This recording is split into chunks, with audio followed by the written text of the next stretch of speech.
రామానుజుల వారికి తిరుక్కోటియూర్ ఆలయం యొక్క విశిష్టతను వివరిస్తూ దక్షిణ ద్వారం వద్ద ఉన్న మూర్తి హిరణ్యకశిపుని వధించిన తరువాత మూర్తి ఆయననే తెక్కాళ్వాన్ అంటారు అని చెప్పగా చాలా బాగుంది స్వామి అని అంటారు రామానుజుల వారు. మహాపూర్ణుల వారు ఇలా చెప్తున్నారు. అంతేకాదు ఈ క్షేత్రంలో ఉండే ఆలయ విమానానికి 8 ఉప విమానాలు ఉంటాయి. అందుకే దీనిని అష్టాంగ విమానం అంటారు అని చెప్పగా 8 విమానాలు దేనికి గుర్తు అని రామానుజుల వారు అడుగుతారు. అప్పుడు మహాపూర్ణుల వారు ఇలా వివరిస్తున్నారు. అష్టాక్షరి మహామంత్రంలో 8 అక్షరాలు ఉన్నాయి కదా.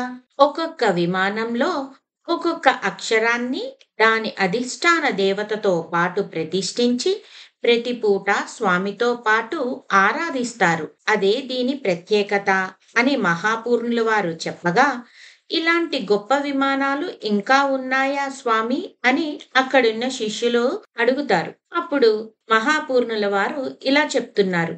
లేవు, అదొక్కటే. అందుకే పెరియాళ్వార్లు మొదట ఈ ఊరినే మంగళాశాసనం చేస్తూ పాడారు అని మహాపూర్ణుల వారు చెబుతూ, రామానుజ స్వామి ఈ ఊరిలో దేవుని సేవలో ఉన్నందువల్ల మా మిత్రుణ్ణి కూడా తిరుక్కోటియూర్ నంబి అని అన్నారు అని చెప్పారు మహాపూర్ణుల వారు రామానుజులకి.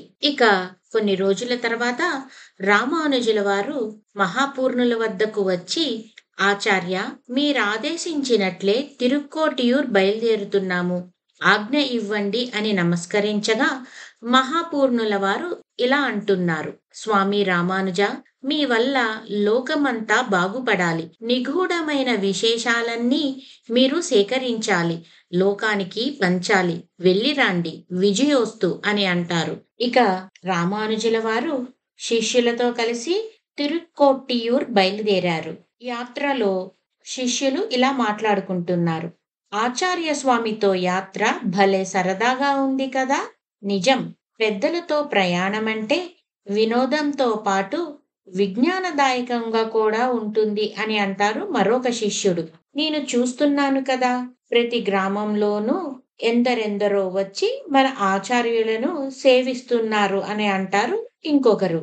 వారి ప్రవచనాలు అందరినీ ఎంతగా ఉత్తేజులను చేస్తున్నాయో. మనకి ఎన్నో విషయాలు తెలుస్తున్నాయి.